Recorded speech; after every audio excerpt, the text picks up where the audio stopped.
Welcome to another Connecting the Community podcast. I'm Marge Andre, the host of this podcast, where I talk, for the most part, to people doing good things in and around Richmond Hill. On this podcast, I have the pleasure of welcoming Chelsea Smith from the Women's Support Network. We're going to talk about her role as youth trauma counselor. My goal for this podcast is to provide information and knowledge as a services that we might not be thinking about until we're exposed or we find out about, an issue of sexual violence. So welcome, Chelsea. Hi, Marge. Thank you for having me. You're very welcome. I'm so glad that we have been able to find the time for this conversation. Now, Chelsea, what is your background and training? I became a certified life coach in 2016. I have a degree in public administration. In the fall, I am beginning my master's in social work. So throughout my career, I've supported people through all walks of life. I also work at Victim Services for the past 3 years as a crisis counselor. And my goals with my career and what I do with my work is really helping people get through difficult times in their life and get over those obstacles and barriers, and hopefully, find a better way to engage with their surroundings and, live a more fulfilling life. Ooh, I like the sound of that. Now, can you give an overview of what the Women's Support Network is? Like, what's its history and mandate? Women's Support Network of York Region is the only sexual violence and rape crisis center in all of York Region.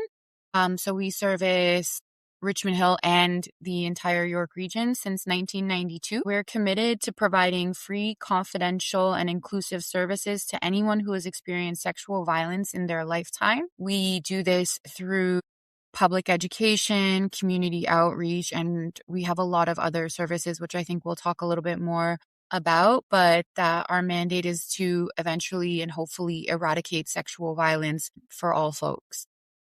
Whoa, again, that's very amazing work. And I think a lot of people don't even realize that it exists. So, thank you for saying that. So what is your job roles with the Women's Support Network? So I work for the youth program. It's funded by the Ontario Trillium Fund, and we do short-term counseling. So youth age 12 to 29 can get up to 6 individual sessions completely for free. Or we also have group counseling model, which is 4 sessions. And I work exclusively with femme identifying and non-binary folks, but the other youth counselors do work with male survivors as well. Now, I suspect that there are issues with different cultures regarding sexual violence differently. How is that addressed? So we try to use an anti-oppressive, inclusive, feminist framework in everything that we do. Our staff itself is very diverse. So a lot of us are coming with our own cultural backgrounds and things like that. For example, myself, I'm Jamaican and Indigenous. So I try to integrate, those kinds of cultural frameworks into my clients. We really believe in meeting people where they're at. Our space is also very accessible. So we do in person. We have virtual and over the phone if folks are not comfortable necessarily coming in. We try to make sure that we're providing culturally relevant referrals, services, and meeting clients' needs and their requests and sort of integrating that into our everyday practices. And of course, learning from our clients as well. I think that's an important piece that WSN does very well, is engaging with clients and making sure that if they have a need that needs to be reached, that we find a way to accommodate that. Very nice. So besides the cultural issues, are there trends in sexual violence? Like, is what you were seeing back when you started, this is what you were seeing back when you started working in the field much different than what you see now? I think there are definitely trends and some things have changed. Sexual violence is one of the only, if not the only crime in Canada that is not on the decline. I specifically work with youth because they do have the highest rates of victimization. So youth 2015 to 24 are particularly vulnerable, especially if they are racialized or LGBTQ plus community members.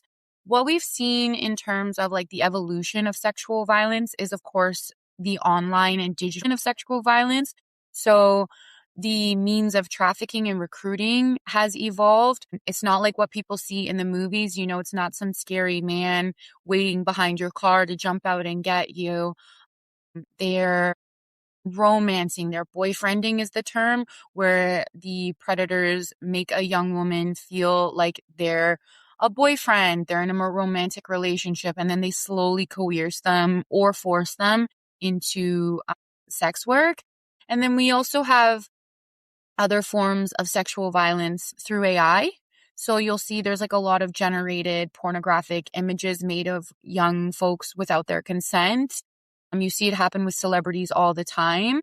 And because it's a new trend and it's something that's not written into law right now, they call them deep fakes is what it is. It's harder for law enforcement and political policy to prosecute and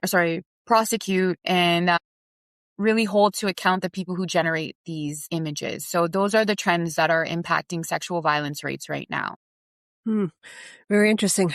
Really hadn't thought about all those issues and the idea of policy really not catching up with what the situation is. Now, are you involved in a lot of outreach? And if so, who are you talking to? And who would you like to be talking to? Yeah, we are involved in a lot of outreach, especially in my role as a youth trauma counselor. I'm always out in the community. WSN sits on several community tables in York Region. We're on child, youth, and family tables. We're on community action tables. So in those tables, we're working with other organizations to provide wraparound support to clients. But we also go out into the community. We host events, especially at youth or different organizations, to bring awareness. One thing that we have going on this summer is called the Chalk Project. So we've got the Chalk Queen of York Region coming next Wednesday, July 22nd, to our office for the inaugural event. And we're bringing light, bringing visibility, really artwork as a means to talk about things that usually stay in the shadows. Sexual violence is highly stigmatized. So we're inviting all of these youth. The MPP of Newmarket is coming to do a program launch for my program, and we'll all be writing supportive messages and drawings. And we're going to be doing that throughout the summer in different installments. We also have a huge outreach event happening at the Newmarket Recreation Youth Center. It's going to be a skateboarding competition. It's called Push for Respect. And what we're doing is we're just bringing more awareness to our organization. The people in Newmarket know that we're there because that's where our office is. So the immediate area knows we're there, but York Region residents from all over can access services. And so we just want to make sure that the community knows that we exist and that we're there for them. We have a crisis line 24 hours a day, 7 days a week. And a lot of people don't know that there's someone local that they can talk to. So we're always in the community in different capacities. We also have Take Back the Night in September, which is going to be a nighttime protest rally, part of an international organization where we'll also be bringing visibility to, the causes and some of the solutions that we think can help sexual violence survivors. Whoa. You've got some really neat things happening. I like the chalk. I like your skateboarding things. It's sort of good for that. So please keep me informed when you are doing your chalk stuff, especially anything happens down in the Richmond Hill area. I'd love to come and visit you. I think that's, lots of fun. Absolutely. But I think an effective way of getting the message out.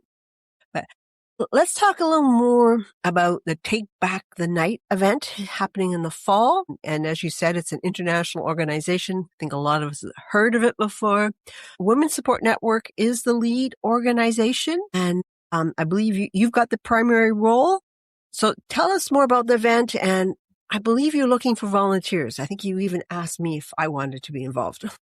Yeah, so we're always looking for more volunteers and more support. Take Back the Night is a wonderful initiative. It's actually the oldest global movement working towards ending sexual and domestic violence. They have a legal hotline, they have an annual symposium, and they do push for policy changes related to sexual violence. So the idea is that on September 10th, it's going to be at Fairy Lake this year. We all gather, we all rally, we bring our signs, we buy our t-shirts, and we walk in solidarity with survivors. We reclaim public spaces at night and after dark, because that's, when a lot of violence happens is in the shadows, as I mentioned. And so we're taking back the night and reclaiming that space as a safe space, as a community together, as part of the Take Back the Night initiative. So if people are welcome to attend. They don't have to volunteer. We just want as many people out there in solidarity together to show that we're standing up for York Region residents and that we are standing up against sexual violence. Very good. Well, I hope September 10th is a really nice night. Not too smoky and like we've got now. But it's thank you for doing that. I think it's, again, I'm glad a local initiative is happening. So the vision of the Women's Support Network is a world free of sexual violence. In your opinion, what would it take for that to happen? I think, for starters, there needs to be policy change. I'm a public administration major, so maybe that's why I always come from that lens. But I do think that a lot of change needs to come from the top down to hold people accountable for their actions, to provide services that support survivors and prevention of sexual violence.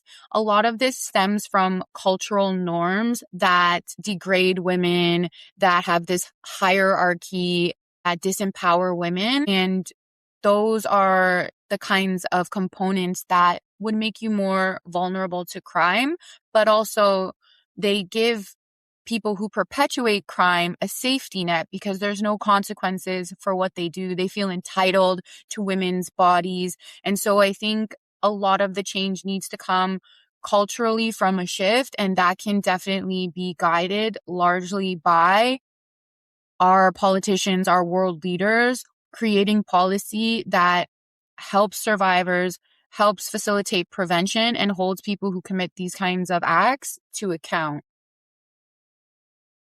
Very good answer. Thank you for that. Now, is there anything else that you'd like to add, Chelsea? I would add, sexual violence is a highly stigmatized topic, I think, in all cultures, especially here in North America. We have a trend of victim blaming. It hasn't gone away. People will come forward that they've been harmed, and people will ask, what were you wearing? Had you been drinking? You should have known better. And it puts the blame on a victim rather than the perpetrator who harmed them. And there's this trend I've noticed online about people saying, a false accusation can ruin a man's life. But false accusations are actually like less than 1% of what happens. And even those men who do get charged, their lives are not usually ruined. There's very little jail time or community service or anything done, and the lives of victims are destroyed. So I would love people to remember these things. And if somebody comes forward, or if you even suspect that somebody is perpetuating harm or that somebody's been harmed, don't be quiet about it. Ask people if they need support. And if you know that somebody's exhibiting predatory behavior, they're creepy, stop letting them get away with it. Call them out, make sure that they know that it's not safe for them to act like that in your presence. And I think we need to stop normalizing certain behaviors as socially acceptable. And that would also disempower predators from thinking that they're going to get away with things all the time. And we provide so much support. We have the free counseling for youth and adults. We have public education where we go into schools. We do trainings at other organizations. We have a caregiver support group. So that's for parents if they need help, or caregiver, anyone of any age. We have a crisis line 24 hours a day, 7 days a week. People can call us and it's completely confidential. So I just want people to know that there are resources available. We have practical assistance. We have case management for survivors of sex trafficking. So if you've been harmed or you just feel uneasy about a situation, you can call us. There are people that want to help and improve the situation. And you don't have to feel like we're going to call the police, we're going to overstep our boundaries. We want to help and meet people where they're at so they can reach out to us. Well, I will put the website with all that information, and it's a lot there. Women's Support Network really does a lot, and I want to applaud you for that. So again, I'll put that in the podcast notes. I do end my podcasts asking everyone the same question. If you had a magic wand and could make the world a little better, what is one thing you would change in the world?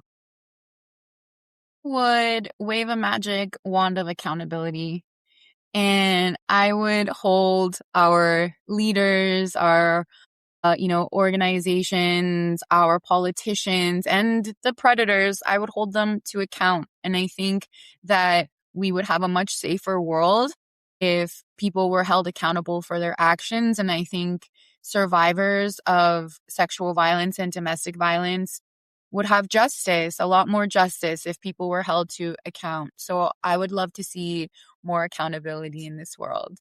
Okay, I like what you want your magic wand to do. Good luck. We'll wish everyone good luck with that. So again, thank you. Yeah, it's been great talking to you. I hope we see you around town soon and doing some events and such. And again, really appreciate your time. Thank you so much, Marge. It's my pleasure to be here. Yeah, you're welcome.